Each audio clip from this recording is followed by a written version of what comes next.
ഞങ്ങളെ എല്ലാവരെയും ഈക്വലായിട്ട് തന്നെയാണ് അതിനകത്തേക്ക് കയറ്റിവിട്ടത്. അതിന് മുൻപുള്ള കണക്കെടുത്ത് കഴിഞ്ഞാൽ ഏതാണ്ട് ഒരു 125-ലധികം ആൾക്കാർ കഴിഞ്ഞ 5 സീസണുകളിലായിട്ട് ബിഗ് ബോസിനുള്ളിലേക്ക് കയറിപ്പോയിട്ടുണ്ട്. എന്തുകൊണ്ട് എല്ലാവർക്കും ഒരുപോലെ ആകാൻ പറ്റുന്നില്ല? അപ്പം വ്യത്യാസമുള്ളത് വ്യക്തികളുടെ കാഴ്ചപ്പാടിലും വ്യക്തികൾ പുറത്തെങ്ങനെ കാര്യങ്ങളെ കൈകാര്യം ചെയ്യുന്നു എന്നതിൻ്റെ അടിസ്ഥാനത്തിലുമാണ്. നല്ലതും ചീത്തയും സംഭവിക്കാം. ഹൗസിനുള്ളിലേക്ക് കയറിപ്പോകുന്ന ഞാൻ കേരളത്തിൽ വെറുക്കപ്പെട്ടവനായിട്ടാണോ സ്വീകരിക്കപ്പെട്ടവനായിട്ടാണോ ഇറങ്ങി വരുന്നത് എന്നൊന്നും ചിന്തിച്ചിട്ടല്ല നമ്മളകത്തേക്ക് കയറി പോകുന്നത്. അപ്പം രണ്ടായാലും ജനങ്ങളുടെ ഇഷ്ടം കിട്ടി. ഒരു ഷോയിലൂടെ ഞാൻ അംഗീകരിക്കപ്പെട്ടു. എൻ്റെ ഷോ, ഞാൻ ഉൾപ്പെടുന്ന ഒരു ഷോ, അത് കൂടുതൽ മഹത്തരമായിട്ട് മുന്നോട്ട് പോകണം. സീസൺ 5-നേക്കാളും ഏറ്റവും മികച്ചതായിട്ട് സീസൺ 6 മാറണം. അഖിൽമാരാരെക്കാട്ടും ഏറ്റവും മികച്ച ഒരു മത്സരാർത്ഥി ഇത്തവണ വിജയിച്ച് പുറത്ത് വരുമ്പോൾ ഞാൻ കൂടുതൽ അഭിമാനിക്കപ്പെടും. ഇപ്പം ഞാൻ അതാ കുറച്ചു മുമ്പ് പറഞ്ഞത്, ഇപ്പം രാജസ്ഥാൻ റോയൽസിൽ കളിക്കുന്ന സഞ്ജു നാളെ ക്രിക്കറ്റ് മതിയാക്കി ഇരിക്കുന്ന സമയത്ത് ആ രാജസ്ഥാൻ നശിച്ചുകൊണ്ടിരിക്കുന്നു. അതെന്താ കാര്യം നിൽക്കുമ്പോൾ രാജസ്ഥാനിലെ 2 ഉന്നത ഉദ്യോഗസ്ഥന്മാർ അല്ലെങ്കിൽ ഉന്നത തലപ്പത്തിരിക്കുന്ന ആൾക്കാർ, അവർ കുറച്ച് ആൾക്കാരെ ഇന്ന് കാശ് മേടിച്ചിട്ട് അർഹതയില്ലാത്ത കഴിവില്ലാത്ത 2 പേരെ ടീമിലേക്ക് എടുക്കുമ്പോൾ ഇത് തിരിച്ചറിയുന്ന ഇദ്ദേഹം പറയുകയാണ് കുറച്ച് പ്രശ്നങ്ങൾ അവിടെ നടക്കുന്നുണ്ട് എന്ന് പറഞ്ഞാൽ അത് ഗ്രാറ്റിറ്റ്യൂഡ് ഇല്ലായ്മയാണോ? ആ പ്രസ്ഥാനത്തിനോടും തന്നെ ഞാനാക്കിയ ആളോട് നന്ദിയാണോ? നമ്മൾ ആർക്കെതിരെയും വിമർശനം ഉന്നയിക്കുന്നത് ശരിയാണെന്നുണ്ടെങ്കിൽ അത് നന്മയ്ക്ക് വേണ്ടിയിട്ടാണ്. ഇപ്പം ഞാനൊരു കാര്യം ഇന്നത് ഇപ്പോൾ ഒരാൾ മോശമായിട്ട് പെരുമാറുമ്പോൾ അത് എൻ്റെ ഏറ്റവും അടുത്തൊരാളായിക്കോട്ടെ, എൻ്റെ സുഹൃത്തായിക്കോട്ടെ, ഇത് ചെയ്താൽ നീ നന്നാകില്ല എന്ന് പറഞ്ഞത് പരിഹാസമല്ല. അവൻ നന്നായി വരണം. നന്നായി വരുമ്പോൾ ഞാൻ അഭിമാനിക്കപ്പെടും. എൻ്റെ കൂട്ടുകാരോട് ഞാൻ പറയുന്നതാണ്. എൻ്റെ ഓരോ സുഹൃത്തുക്കൾക്കും സാമ്പത്തികമായിട്ട് ഉയർച്ച ഉണ്ടാകുമ്പോഴും കൂടുതൽ ഉയരത്തിലേക്ക് മുഴുവൻ ഞാനാണ് ബലപ്പെടുന്നത്. ബിഗ് ബോസ് 5 കാണാത്ത ഒരാൾ 6 കാണുകയാണ്. അവർക്ക് അഖിൽമാരാരെ അറിയാം. അഖിൽമാരാരെന്ന് പറയുന്ന ഒരാളെ പറ്റി കേട്ടിട്ടുണ്ട്, കുറച്ച് സോഷ്യൽ മീഡിയയിൽ വീഡിയോ കണ്ടിട്ടുണ്ട്. അവർ പക്ഷേ 6 കാണുന്നു. 6 കാണുമ്പോഴത്തേക്ക് 6-ൽ നടക്കുന്ന വൃത്തികേടുകളാണ് അവരുടെ മുന്നിൽ. എപ്പോഴും അങ്ങനെ ആയിരിക്കുമല്ലോ, നെഗറ്റീവ് ആയിരിക്കുമല്ലോ കൂടുതൽ എത്തുന്നത്. ഈ നെഗറ്റീവായിട്ടുള്ള കാര്യങ്ങൾ അവരിലേക്ക് എത്തുന്നു. അവർക്ക് തീരെ അക്സെപ്റ്റ് ചെയ്യാൻ പറ്റാത്ത ഒരാൾക്ക് ഹൈപ്പ് കിട്ടുന്നു, അയാൾ വിന്നറായി മാറുകയാണ്. സ്വാഭാവികമായിട്ടും സീസൺ 5 കാണാത്ത ഒരാൾ പെട്ടെന്ന്, അല്ലെങ്കിൽ അയാൾക്ക് ചിലപ്പോൾ എന്നെ ഇഷ്ടമായിരിക്കും, അയാൾ വരുന്നറിയോ, ഇല്ല കൂറയും മറ്റേ കൂറയൊക്കെ ഇപ്പോൾ ഇതാണെന്ന് അതിനകത്ത് കിടന്ന് കാണിച്ചേക്കുന്നത്. അതേസമയം അവർക്ക് ഇഷ്ടപ്പെടുന്ന രീതിയിൽ സമൂഹത്തിൽ ജനങ്ങൾ വോട്ട് നൽകി ജയിപ്പിക്കുന്ന ഒരു ഷോ കൂടിയാണ്. ഏതെങ്കിലുമൊക്കെ രീതിയിൽ സമൂഹത്തിൽ കൊള്ളാമെന്ന് തോന്നുന്നൊരു ചെറുപ്പക്കാരൻ അല്ലെങ്കിൽ ഒരു ചെറുപ്പക്കാരി ഇവർ ജയിച്ചു വരുമ്പോൾ എനിക്ക് ഭയങ്കര സന്തോഷം തോന്നും. കാരണം താരതമ്യം അങ്ങനെ വരും. മികച്ചവരോടല്ലേ താരതമ്യം വരേണ്ടത്.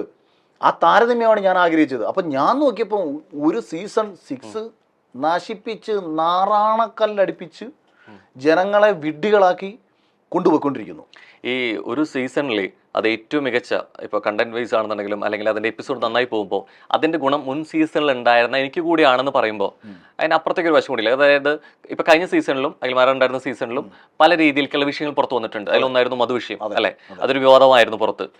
ഫിസിക്കൽ അസോൾട്ട് ഷോൾഡറിൻ്റെ ആണെങ്കിൽ പോലും ഇതൊരു സംസാര വിഷയമായിട്ടുണ്ട്, ഈ സംസാരിക്കുന്ന രീതി എന്നുള്ളത്.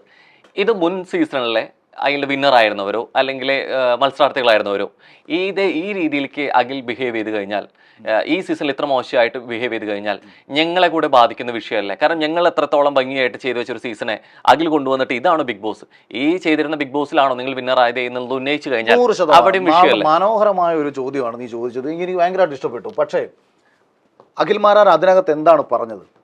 മധുവിനെ എവിടാണ് ആക്ഷേപിച്ചത്? രോഹൻ പറ. ഈ പലപ്പോഴും ഇപ്പം എന്തെങ്കിലും വിഷയത്തെ പറ്റിയിട്ട് നമ്മൾ ഉദ്ദേശിക്കുന്ന ഉദ്ദേശശുദ്ധി ഈ ഞാൻ പറഞ്ഞപ്പോ അന്ന് കേരളത്തിൽ നടന്ന ചർച്ച എന്ന് പറയുന്നത് മധുവിനെ ഞാൻ മോഷ്ടാവെന്ന് വിളിച്ചു. ഞാൻ സാഗറിനോട് പറയുന്നത് ഭക്ഷണം കിട്ടാനില്ലാത്ത സാഹചര്യമുള്ള ഒരു ബിഗ് ബോസ് ഹൗസിൽ ഭക്ഷണം മോഷ്ടിച്ചാൽ മധുവിന് സംഭവിച്ചത് നിനക്ക് സംഭവിക്കും. ഇതാണ് ഞാൻ പറഞ്ഞത്.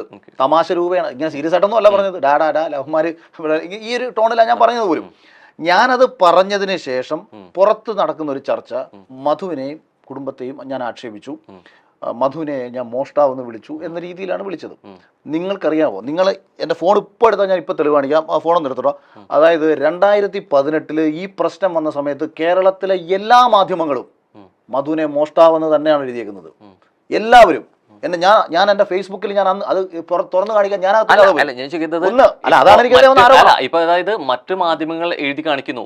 ഇപ്പൊ എല്ലാവരും കക്കുന്നുണ്ട്, ഞാനും കട്ട കുഴപ്പമില്ല എന്ന് പറയുന്നതിൽ കാര്യമല്ലോ. ഇപ്പൊ മധു അവിടെ ആരോപിക്കുന്നത്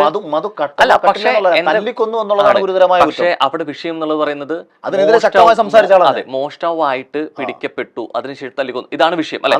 തല്ലിക്കൊന്നത് തെറ്റായി എന്ന് പറയുന്നതിനേക്കാളും മുമ്പ് മധുവിനെ പിടിപ്പിക്കുന്നത് ഈ മോഷ്ടാവാണെന്ന് എന്നുള്ള രീതിയിലേക്ക് ഇവിടെ പരാമർശിച്ചിട്ടാണ് അല്ലെ. അപ്പോൾ നീ ഇതുപോലെ കട്ട് കഴിഞ്ഞു കഴിഞ്ഞാൽ മധു കണക്കിനെന്ന് പറയുമ്പോൾ എവിടേക്കോ അത് ഒരു തെറ്റില്ല. അതെങ്ങനെയാണ് അത് മനസ്സിലാക്കാൻ ബോധമില്ലാത്ത അത് നിങ്ങൾക്കറിയാമോ? ഈ വിഷയം പുറത്ത് ചർച്ചയായപ്പം ചാനലിലുള്ള ആൾക്കാരും മറ്റുള്ളവരും പോലും ഞെട്ടിപ്പോയി. ഇത് എന്താണ് ഇതിനകത്ത് വിവാദം?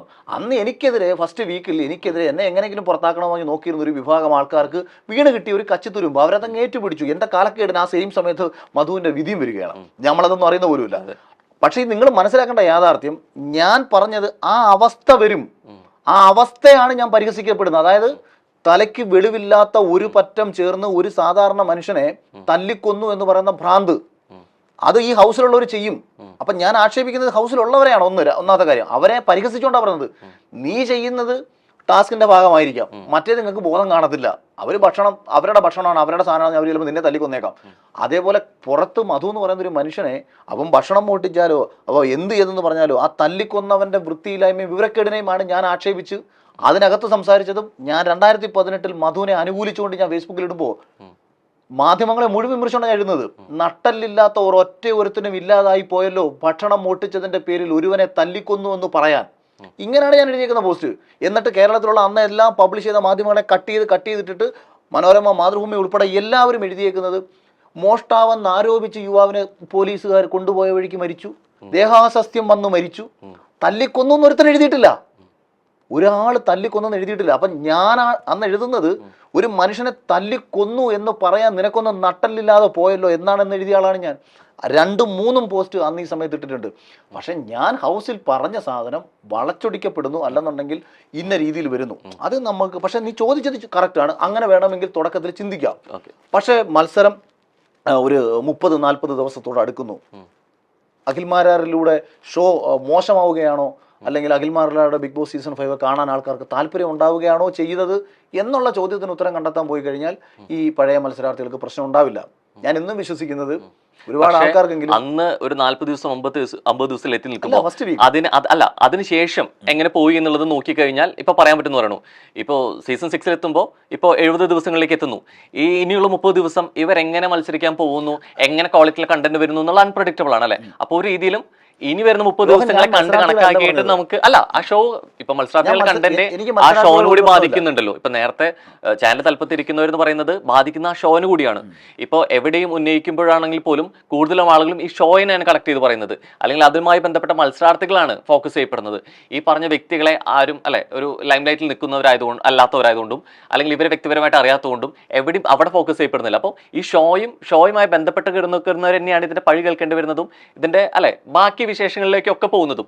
അപ്പൊ ഞാൻ നേരത്തെ പറയുന്നതും ഈ അടുത്ത ദിവസങ്ങൾ ഇനി എങ്ങനെ സംഭവിക്കുന്നു, ഇതിന്റെ എന്ത് കണ്ടന്റ് വരാൻ പോകുന്നു, ഇത് ഏതൊക്കെ രീതിയിൽ മികച്ച രീതിയിലേക്ക് എപ്പിസോഡായി മാറാൻ പോകുന്നു എന്നുള്ളതൊക്കെ അൺപ്രഡിക്റ്റബിൾ ആണ്.